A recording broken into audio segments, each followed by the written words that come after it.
Rakyat Iran menyambut baik gencatan senjata yang berlaku antara Israel dan Iran pada Selasa 24 Juni kemarin. Bagi mereka, gencatan senjata ini adalah simbol kemenangan setelah perang berkecamuk selama 12 hari. Media pemerintah Iran Tasnim melaporkan ribuan orang membanjiri lapangan Enghelab di Teheran. Mereka memuji angkatan bersenjata yang telah berjuang melawan Israel dan Amerika Serikat. Dalam aksinya, warga membentangkan bendera sambil terus melontarkan kecaman kepada musuh. Presiden Iran Masoud Pezeshkian dalam keterangan resminya mengatakan bahwa rakyat harus bangga atas kemenangan yang dicapai. Menurutnya, Iran telah memaksa Israel untuk menerima gencatan senjata.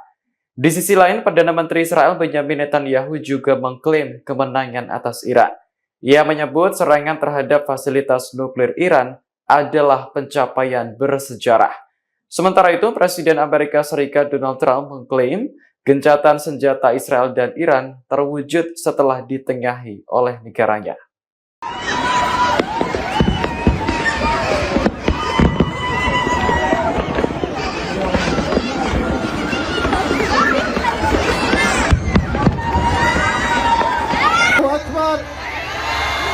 Allahu Akbar.